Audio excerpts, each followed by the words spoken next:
want to bring you along for a week of healthy, homemade from scratch dinners for the whole family.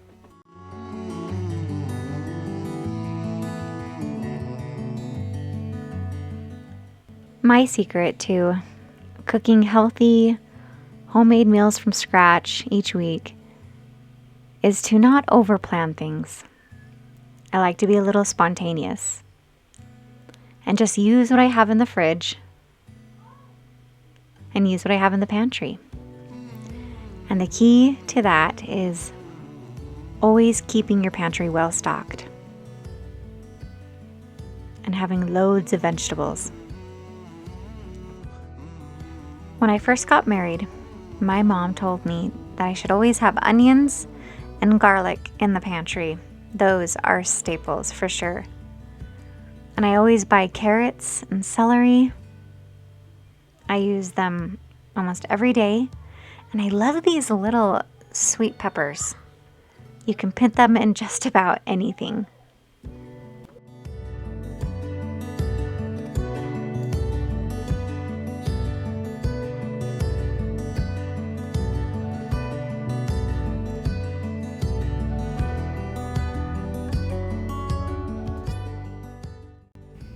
It's always good to have some basic recipes memorized or on hand that you can refer to, and then you can always put your own twist on them.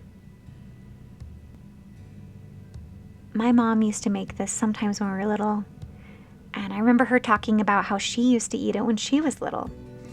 And she grew up on a farm in the country. They didn't have a lot of money, and so she would always say this was their poor man meal. Because it was easy to use whatever hamburger or meat you had on hand and mix that up with whatever seasonings you had, put over a can of green beans and mashed potatoes, and ta-da, there you go, shepherd's pie. I have a freezer stocked full of elk my husband harvested this last fall, and my secret to adding flavor to wild game is putting some sausage in it. Or sometimes I even add some burger to it, cow burger. But I'm using chorizo today, and it's very spicy, so I only used a little bit. And my shepherd's pie has a Mexican flair to it, so I'm just adding some chili powder, paprika, and some cumin.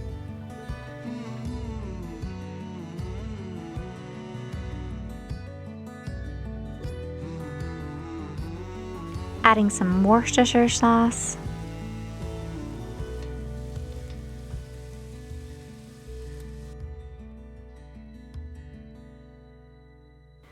Yesterday, I threw these sweet potatoes in the oven. They needed to be used. And that's what inspired this shepherd's pie, needing to use these sweet potatoes.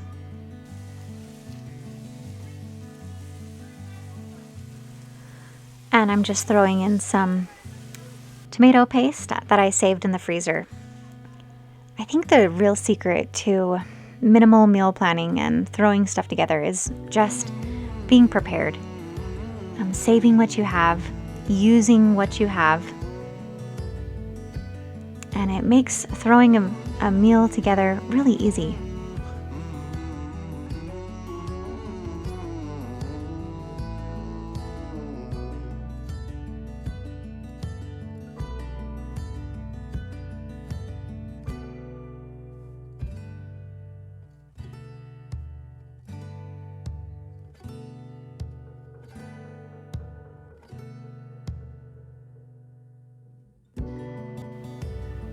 Adding some fresh cilantro, some extra seasoning, and I used frozen green beans that I thawed.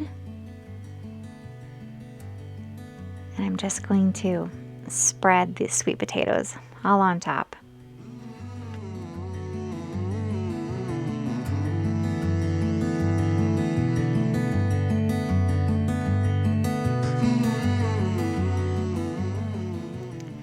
Tossing some pepper jack cheese on top, a little bit of paprika, And into the oven she goes. I'm gonna put the broiler on just to melt the cheese. And there you have it, Mexican style shepherd's pie. Delicious. So for the second meal, I'm just gonna get the oven set to 500 degrees. And we're making homemade pizzas, my kids' favorite. And this is a great trick to use kale on your pizza. And you simply just drizzle it with olive oil and sprinkle it with a coarse salt or any salt that you have, and massage it till it goes down in size. It kind of wilts a little bit, and then to let it sit, and it cooks perfectly on the pizza. And I'm just gonna fry up some Italian sausage as well. This is my favorite go-to pizza crust. It comes together in maybe 10 minutes. It's very easy to put together. And I'm just putting in the oil, the yeast, a little bit of honey, and I'll let that sit for a little bit.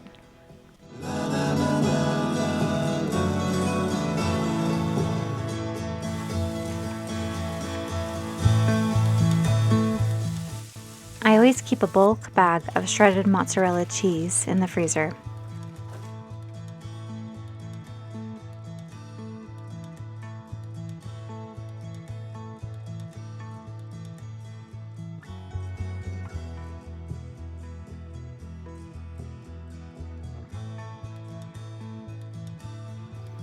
This is where the crust comes together really fast. And the secret ingredient is Parmesan cheese. And I just pulse it all together in my food processor. I'm using whole wheat flour.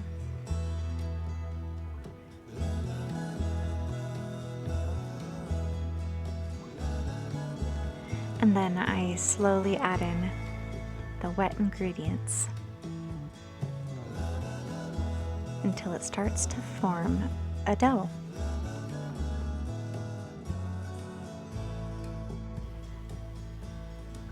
I'm just giving it a quick knead to incorporate all the ingredients. And then I'm going to separate it into 5 dough balls.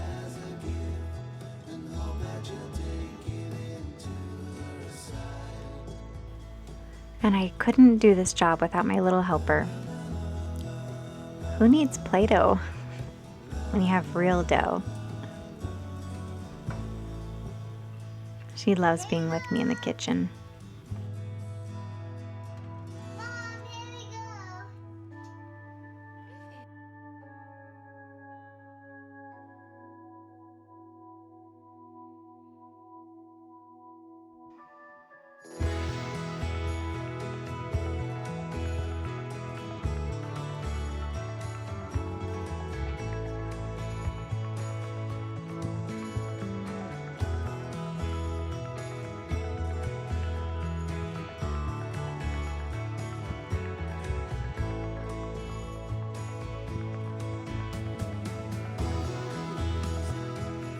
Some of these and some onions. Do those ones. You do the tomatoes. We try to eat the rainbow, and quite literally with all these vegetables. Aren't they great? If you're wondering how I get my kids to eat all these vegetables, well, I kind of just throw it all out there in front of them. I always have. And sometimes they turn up their nose. But honestly, once they got into these pizzas, they loved them. Crispy kale and all. They were delicious. I like to top my pizzas with a little bit of extra garlic powder and seasoning, Parmesan. And we ended up with 5 delicious individual size pizzas. They were so good. Next, I am preparing a chicken and gnocchi soup. And I love to throw a whole chicken into the crock pot and let it slow cook all day.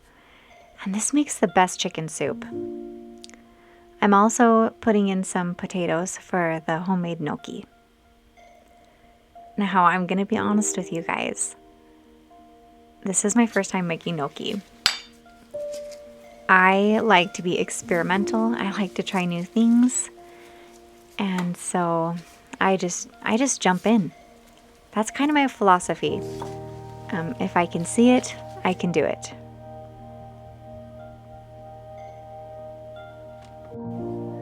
Next time I make gnocchi, though, I'm going to grate my potatoes so they come out crumbly instead of more like a whooped potato. And so what I ended up with is this mass of starchy, gooey potato. And I thought, oh no, what a disaster. But you know what? The end product turned out beautiful. So really, there's nothing to this gnocchi. I think it's just mixing all these ingredients, the eggs, the flour, and the potato. And I can imagine, a farmer's wife using her leftover mashed potatoes and making a pasta out of them. This is truly a rustic dish.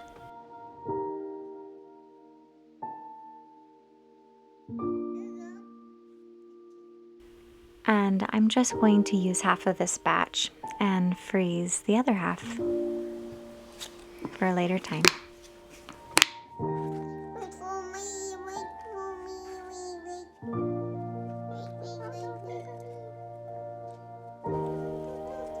wait. So I've prepared most of these ingredients early on into the day, and now I'm getting ready to put my soup together. So I'm just preparing the onions and the celery,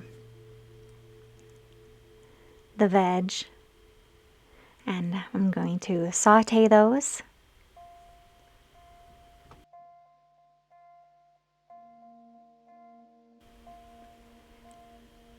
What's great about putting this whole chicken in the crock pot all day is that I've got broth for my soup, and the chicken just falls apart and is super juicy and tender. And once you've tried homemade chicken soup with homemade chicken stock, I don't think you'll ever go back. And it really was so easy just to toss a whole chicken in some water in the crock pot and let it go.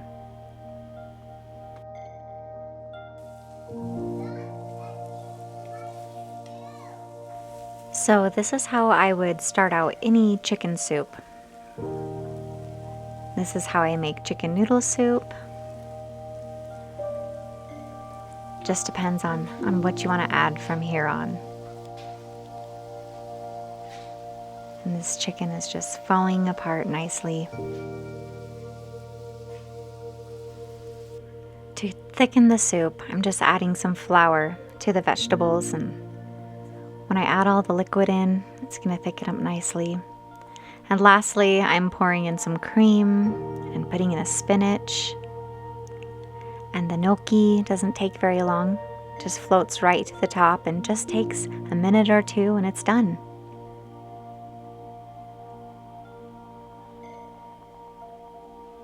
Ready to serve. Homemade chicken and gnocchi soup. So here we are at the end of the week, and what better way to use the leftover chicken and leftover vegetables from the week than to put it all in a pot pie.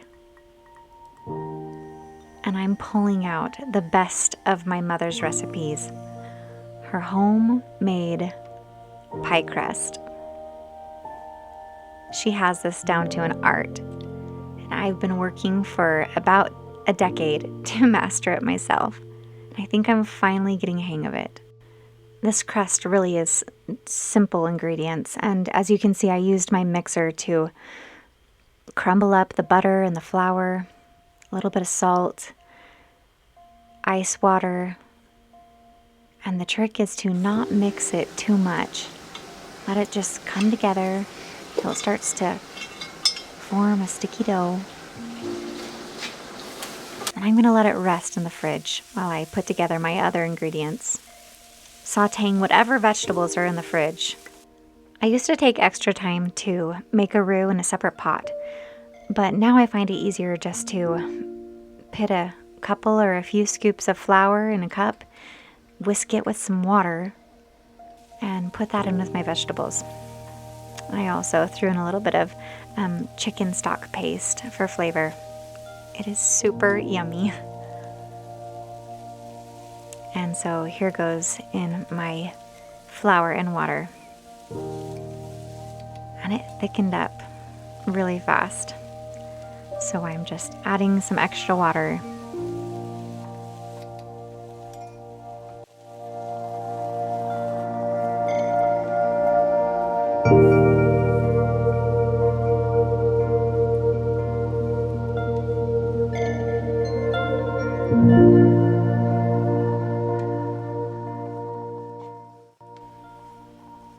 If you like the recipes you saw today, I'll put some links down for the recipes below in the description box. Let me know if you try them out.